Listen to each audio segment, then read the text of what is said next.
Hello everybody and welcome back to another video. I'm SocietySucks and today I'm checking out Radiation in a Nutshell by BlueJay. I think we all know what radiation is, it's not a good thing, and hopefully you don't get exposed to it, because if you do, there's a decent chance you'll die. Or at least get cancer. Ah, stupid radiation. Curious, isn't it? What the? Mutant bird! As we've learned from our Fallout games and HBO shows, I've never played is quite Fallout. The beast, annoyingly damaging virtual health bars or burning away skin like there's no tomorrow. Say, I bet the question on your mind is how a little bit of spicier can hurt you anyhow. How can you talk? Have you come for my soul? There, chap, don't. He's been mutated by the radiation. BlueJay is here to answer all your burning radiation questions. Why don't we head That's on why over he to can my talk. laboratory to fill you in on all there is to know about radiation and take your soul. Gah! Get 'em, boys.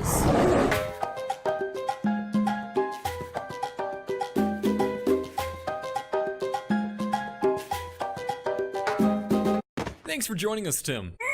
Dungeon. What was that?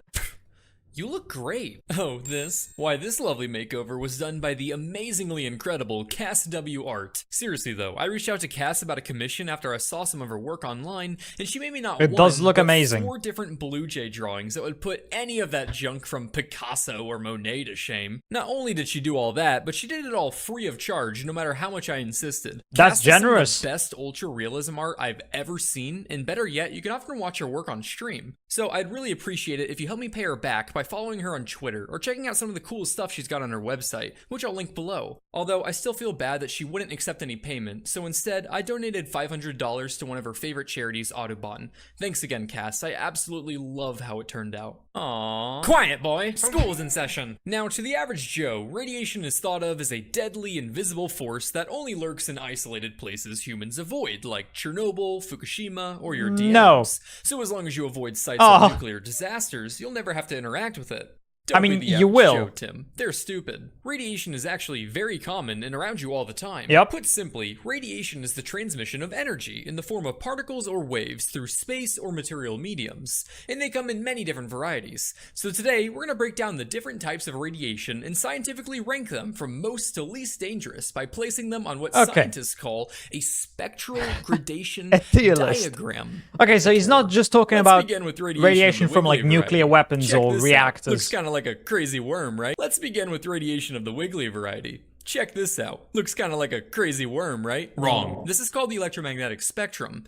It shows the range of frequencies and wavelengths of electromagnetic radiation, a radiation that gets its name from its oscillating electric and magnetic fields. The faster these waves oscillate, the greater the energy they carry. This spectrum ranges from radio waves at the lowest frequency, all the way up to pop culture's favorite, gamma rays at the high. I remember that people used to say that if you keep your phone really close to you, you could get cancer from it because of the radiation it emits. I'm quite sure that's a complete myth and not true in the slightest, but I've had people tell me that when I was younger. I think back then people actually believed it, but I'm quite sure it's been disproven. Yeah, and there's also microwaves, which again, I don't know how much radiation a microwave emits. I mean, it shows here that it's not a lot. I doubt it would be enough to actually get you sick or give you cancer or anything like that, but maybe I'm wrong. Highest frequency, which is probably what comes to mind when you think of dangerous radiation. However, most people don't realize that there's actually a much more common type of radiation that is far more dangerous than gamma rays could ever hope to be: visible light. This middle portion of the electromagnetic spectrum, with wavelengths ranging from 380 to 700 nanometers, is the only portion able to be detected by the cone-shaped cells in your eyes. While this is great for putting the observe and observable universe, there is the horrid possibility that if just the right combination of wavelengths hit your retinas in just the right way, you could find yourself looking at Twitter. Instead of delivering physical damage to the cellular makeup of your body, this type of radiation decided to spec all the way into the psychological damage skill tree. So much so that victims of visible light often experience symptoms such as nihilism, depression, or the sudden desire to worship Elon Musk at a rate of nearly 100%. Because of this, visible light kicks off our tier list. It's crazy how there's people who actually do worship him. In the S tier for screw God for cursing us with eyes. Those people are sad. With a world of horrid sights. And Down pathetic. here on this end of the spectrum, we have what is called non-ionizing radiation, including the dreadful visible light. And up here where things start to get crazy is what we call ionizing radiation. This This type of radiation has sufficient energy to rip individual electrons from the very atoms of your soft, squishy, pathetic body. This process creates ions, hence the name, and can damage your DNA and potentially cause cellular cancer, dysfunction, or death. Meanwhile, non-ionizing radiation pretty much just generates heat and is relatively harmless from a physical perspective. I'm gonna get you all warm and cozy, and yeah, you're gonna be all toasty like it's a sunny day at the beach. Yeah. Okay, this is getting weird. Vacation, and your grandma's gonna give you a warm pie. It's gonna feel like you had a warm pie for the first time. Yeah, you're gonna feel all warm and safe and sound. God, I'm gonna warm you up so fucking much.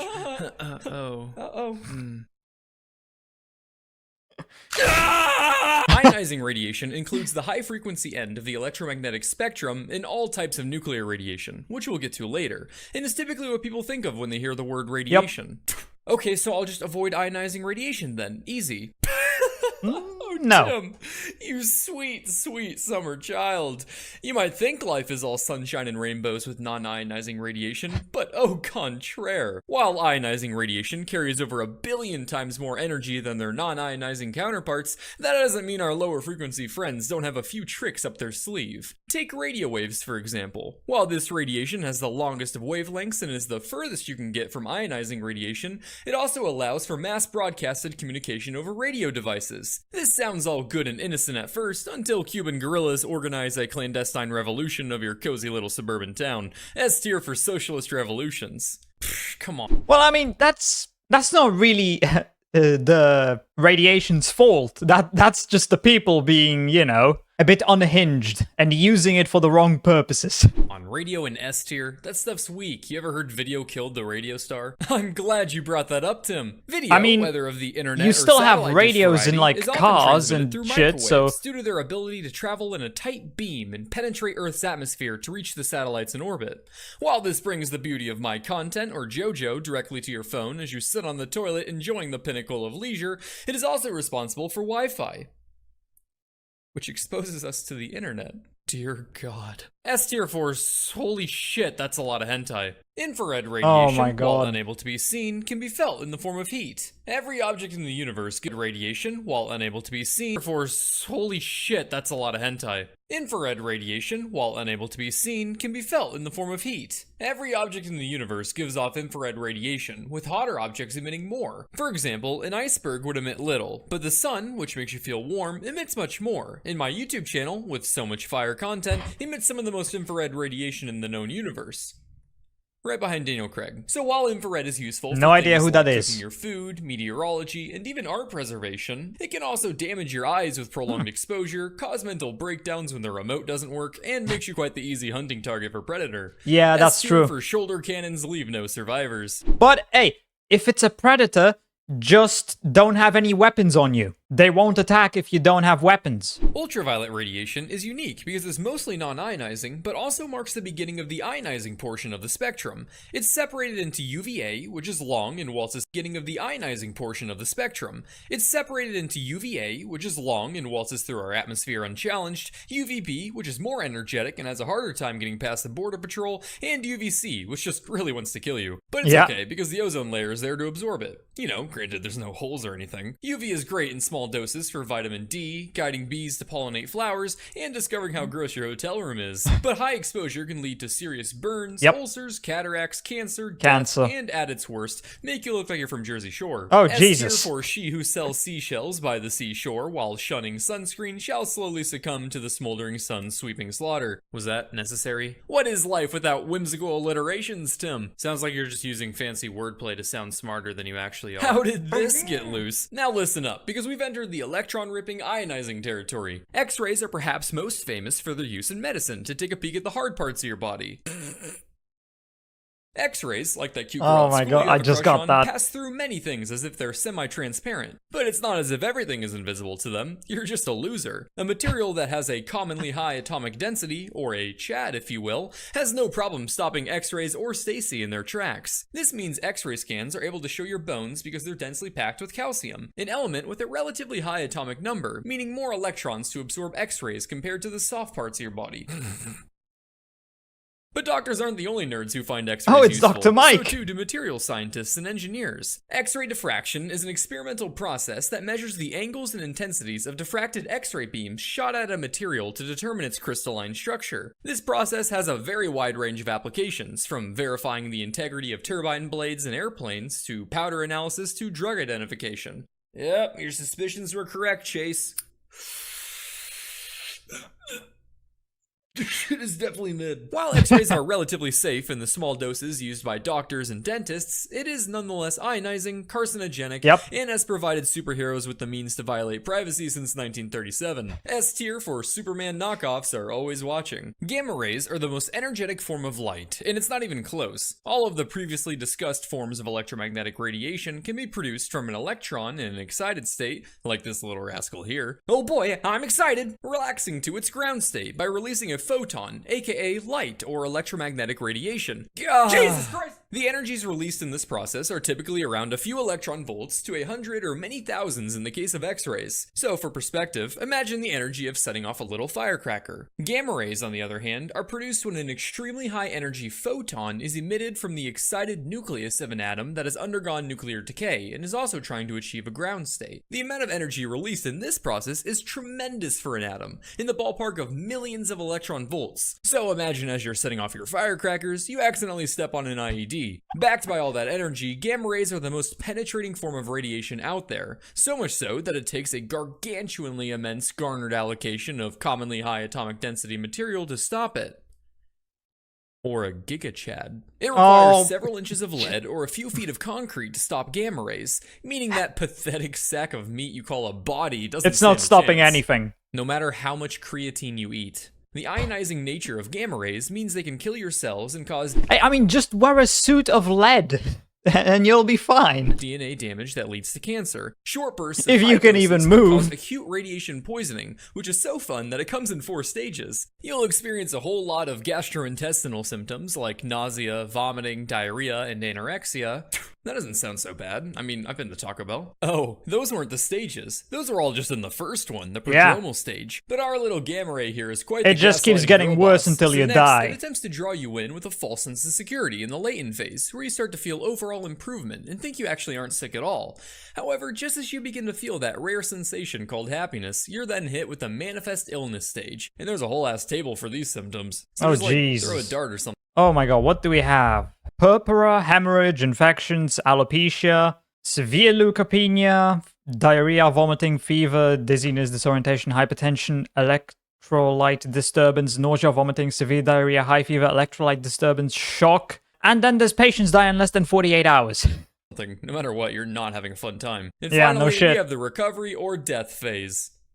Guess what happens there? Ironically, this pesky cell-killing Recovery property or is death. precisely why doctors use gamma rays. While itself a source of cancer, gamma rays can be used in radiotherapy to target cancer cells and destroy them. Kind of like how a sleazy mechanic might break parts of your car before charging to fix them. Due to the nature of how they're produced, gamma rays are our first example of nuclear radiation. All nuclear radiation is ionizing, which is actually why a Geiger counter can be used to identify the presence of it. A device most recognizable by the characteristic clicking noise it makes. A Geiger counter is simply a metal tube filled with an inert gas and a positively charged rod in the middle. As radiation enters, it ionizes the gas and sends the ripped off electrons to the charged rod, creating momentary currents that come out as clicks on an attached speaker. Hey honey, I'm home. George! Daddy! Haha, get in here, you little rascals.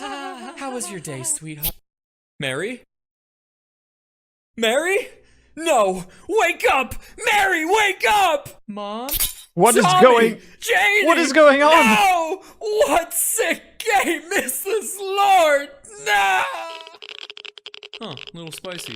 Outside of gamma rays, alpha, beta, and neutron radiation make up the 4 types of nuclear radiation. Alpha radiation is when a nucleus ejects an alpha particle, a real heavy boy made up of 2 protons and 2 neutrons. You can think of alpha radiation as the weeb of the radioactive world. They're very big and slow, not able to penetrate paper or the surface of your skin. But with their double positive charge, they're also not able to penetrate paper or the surface of your skin. But with their double They positive ain't penetrating charge, they're anything. also the most ionizing form of radiation. radiation. So if they do manage to get through your defenses, they'll go to town on your cells with their subatomic katana. Emitted beta particles, which are just electrons, are weebs that aren't as far gone as alpha particles, as they still found time to touch grass every once in a while, and therefore are less massive. A bit more in shape, they are the second most ionizing, able to penetrate half an inch of your skin, and are stopped with just a thin plate of metal. Neutron radiation is a free neutron, and can be thought of as the hippie radiation type. It's unique in that it's kind of chill, and doesn't ionize anything directly, able to travel thousands of meters in air, only to be stopped by hydrogen-rich materials. But just like how real hippies are pretty harmless themselves, the real danger is how their presence annoys the shit out of everyone around them. So when the neutron is absorbed by a stable atom, it then becomes unstable, and leads to the emission of one of the other types of radiation. While nuclear radiation is typically associated with... So despite it being harmless, it still messes everything up because of its existence, really. With man-made city-melting firecrackers, you can actually find it in nature as well. In fact, even bananas contain a trace amount of a radioactive potassium isotope. Doctor, I don't understand. What's wrong with my husband? He just ate too many bananas. There's no easy way to say this. Your husband seems to be suffering from radiation poisoning due to ingesting a large amount of potassium-40. In layman's terms, you could say that he is... going bananas. Dear God, that wasn't funny. Help him. Hey now, don't be a bad apple. What are you talking about? But nuclear radiation, regardless of its contributions to fruit or superheroes, is also responsible for some of the most horrifying and gross diseases and deaths imaginable. S tier for stay away from Soviet engineering. So, how about it, Tim? Feel like a radiation expert? I mean, yeah, I get the science of radiation, but I think the only way I'd fully understand it is if I knew a bunch of obscure, wacky trivia about historical applications of nuclear energy and radiation. So I guess that's the end of this video. This was a much more thorough explanation of radiation than I had expected, and yeah, you'll likely be fine and probably won't ever get radiation poisoning. Just stay away from Russian nuclear reactors and you should be good. Because who knows, they might explode. I really don't have much to add here, so I hope you enjoyed this video. If you did, please consider subscribing and leaving a like. If you want to see more reactions, check out this video right here. And with that, I hope I'll see you in the next video.